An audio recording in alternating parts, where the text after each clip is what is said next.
Aos 80 anos, depois de gastar as economias de uma vida inteira perseguindo amor, vou te contar a verdade que ninguém quer ouvir. Procurar romance depois dos 60 pode ser o maior erro da sua vida. Todo mundo diz que homem não foi feito para ficar sozinho, que você precisa refazer sua vida. Mentira! Eu passei 2 anos mentindo sobre minha idade, gastando dinheiro que não tinha, me humilhando em restaurantes caros tentando impressionar mulheres que nem lembravam do meu nome. 15 de fevereiro de 2018 foi o dia que olhei no espelho da mesa de centro da minha sala e finalmente entendi. Eu não estava procurando amor.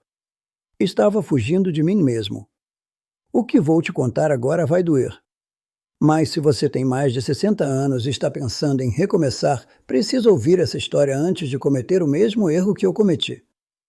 Se essa conversa faz sentido para você, se inscreve no canal e deixa um comentário me contando. Você já se sentiu obrigado a ser alguém que não é só para não ficar sozinho?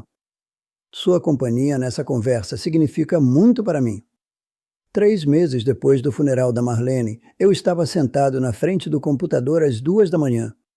A casa cheirava a naftalina porque tive que abrir o guarda-roupa dela para pegar as camisas que não usava há anos. O barulho irritante da máquina velha carregando as fotos me deixava nervoso, mas eu continuava ali, criando um perfil num site de relacionamento. Mentir sobre a idade foi a primeira coisa que fiz. 58 anos soava melhor que 62. Adoro viajar foi a segunda mentira.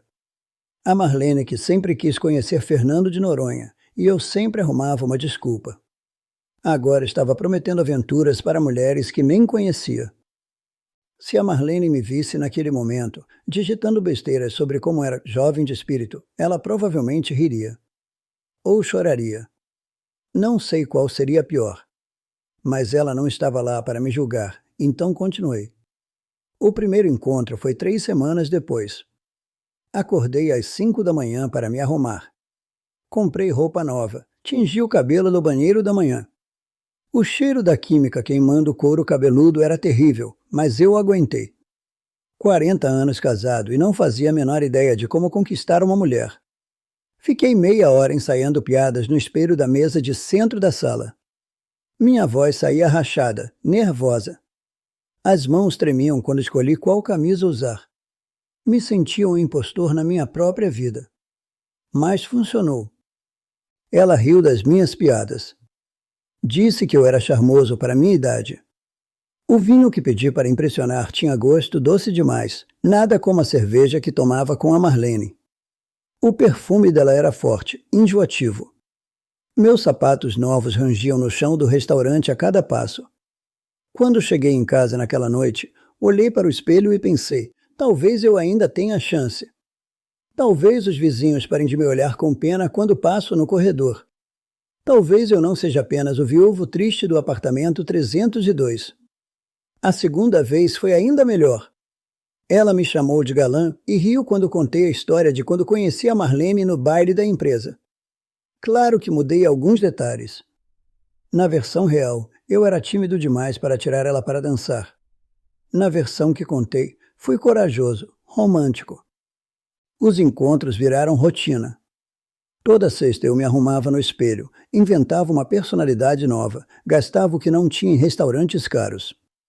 Era como interpretar um papel num teatro, mas o teatro era minha vida.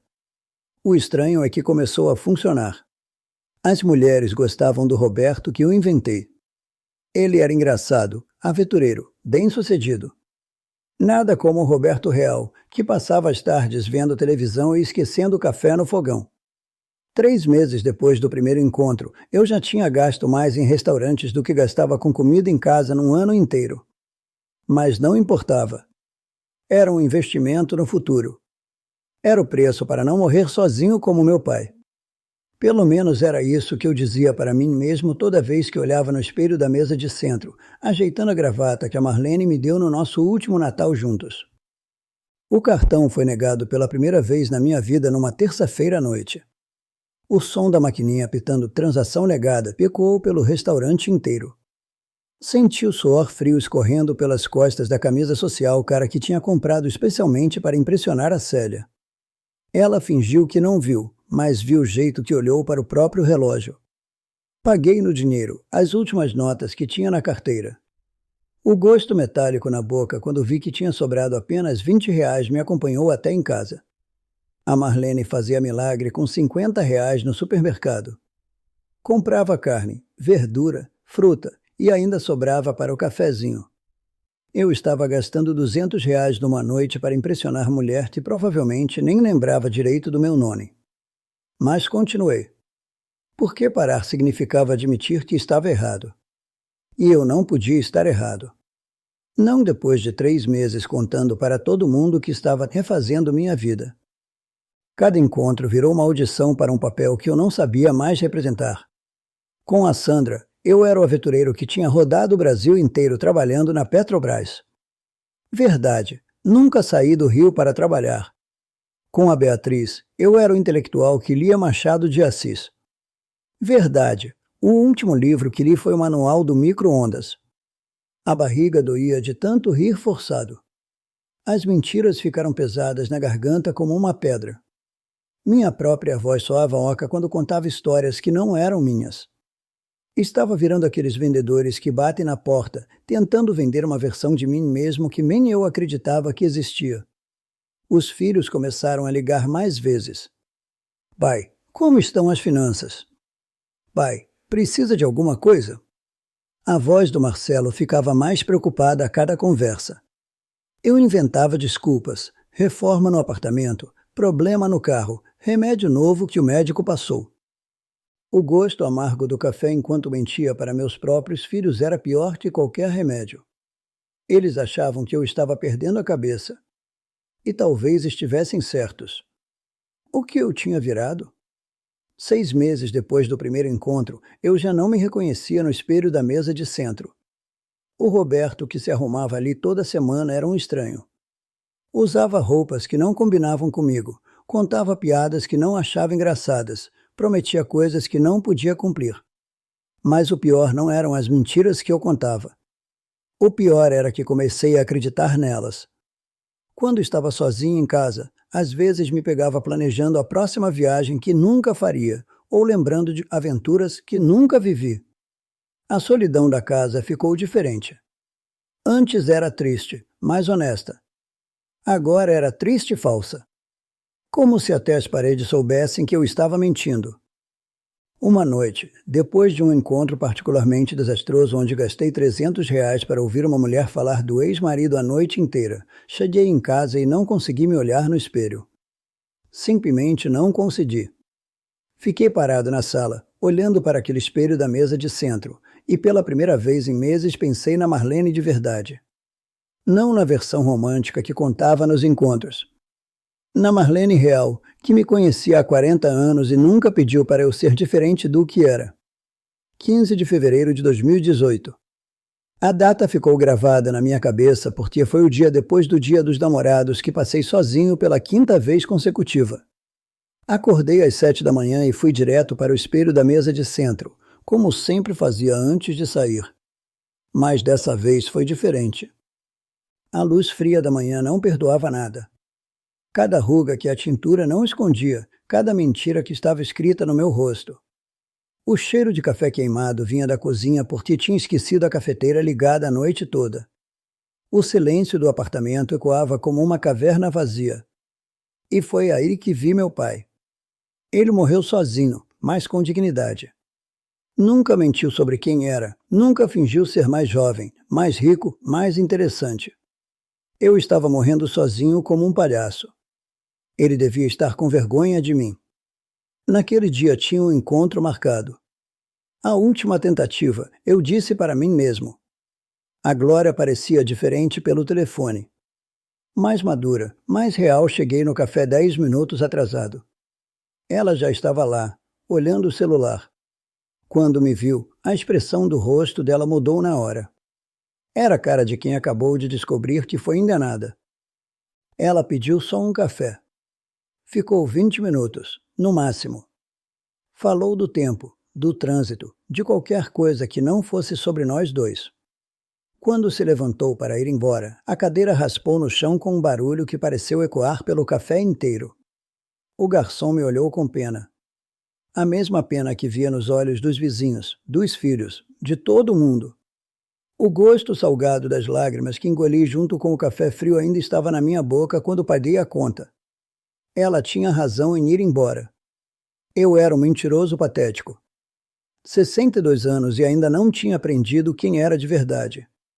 3 dias depois, os filhos apareceram em casa com uma pasta cheia de papéis. Extratos do banco, faturas do cartão, tudo organizado em ordem cronológica. A intervenção familiar, como a nora chamou depois. O papel do extrato tremia nas minhas mãos. 6 meses de gastos que não fazia sentido nenhum. Restaurantes caros, roupas, presentes para mulheres que nem lembravam do meu nome. O cheiro de cigarro da Carla, minha nora, encheu a sala. Ela só fumava quando estava muito nervosa. Pai, a gente só quer te proteger, disse o Marcelo com a voz quebrada. Proteger. A palavra mais dolorida que já ouvi na vida. Meus próprios filhos queriam me proteger de mim mesmo. Consegui transformar amor em pena. Parabéns, Roberto. Eles não gritaram, não brigaram. Foram carinhosos, cuidadosos, como se eu fosse uma criança que tinha feito besteira. Falaram sobre cuidar melhor das finanças, sobre não se deixar levar por pessoas mal intencionadas, sobre como é normal se sentir sozinho. Agora eles iam me tratar como uma criança. Iam controlar meu dinheiro, meus parceiros, minha vida. E eu tinha merecido cada segundo daquela humilhação. Naquela noite, depois que eles foram embora, sentei na poltrona da sala e olhei para o espelho da mesa de centro por muito tempo. Não me arrumei, não ensaiei piadas, não inventei histórias.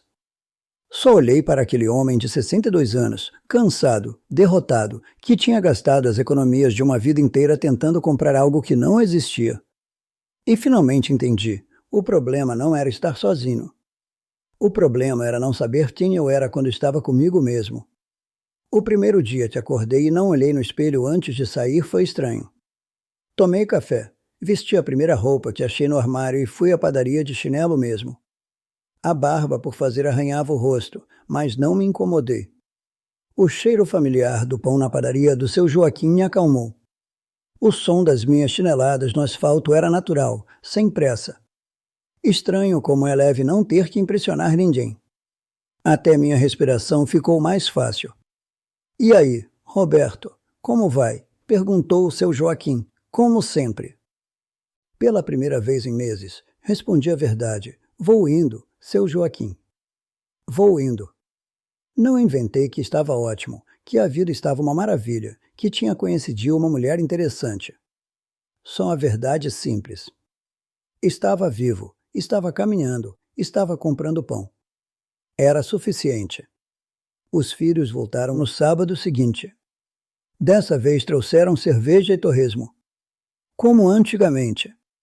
Sentamos na mesa da cozinha, sem formalidade, sem papéis para assinar. Pai, preciso te contar uma coisa, disse o Marcelo, abrindo a cerveja. Quando você começou a sair com essas mulheres, a gente ficou aliviado. Pensei, pelo menos ele não vai virar um velho resmungão. Ri. A primeira risada honesta em meses. Vou virar sim, respondi. Já estou ficando resmungão. Ontem reclamei com o vizinho porque a música dele estava alta. A Carla riu também. Melhor resmungão que mentiroso, sogro. Contei tudo naquela noite. Os sites, os encontros, as mentiras, o dinheiro gasto. Eles ouviram sem me interromper. O Marcelo fez algumas piadas. A Carla disse que eu era maluco mesmo. Mas não estavam com raiva. Estavam aliviados. Talvez preferissem o pai imperfeito ao pai mentiroso. Sabe o que mais me doeu? Perguntei para eles. Não foi ter perdido dinheiro. Foi ter perdido o respeito por mim mesmo. Pai, disse a Carla, você acha que a gente não sabe que o senhor é humano? A gente te ama exatamente como você é, inclusive quando faz besteira. 6 meses depois daquela conversa, numa manhã de setembro, passei pelo espelho da mesa de centro indo buscar o jornal que tinha esquecido na mesa. Meu reflexo me pegou desprevenido. Roberto, de 78 anos, de pijama e chinelo, cabelo bagunçado, barba de 2 dias. Era exatamente quem eu era. E pela primeira vez em muito tempo, não senti vontade de mudar nada. A luz suave da manhã deixava o apartamento aconchegante. O silêncio não soava mais como abandono, soava como paz. Minha paz.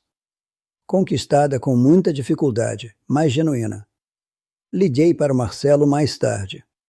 Filho, descobri uma coisa importante. Fala, pai. Solidão não é fracasso. É geografia. E eu finalmente aprendi a morar na minha. Ele riu do outro lado da linha. Tá virando filósofo agora, pai. Tô virando eu mesmo, filho. Que é bem melhor. Hoje tenho 80 anos. Ainda moro sozinho, ainda tomo café da manhã sem pressa, ainda compro pão de chinelo.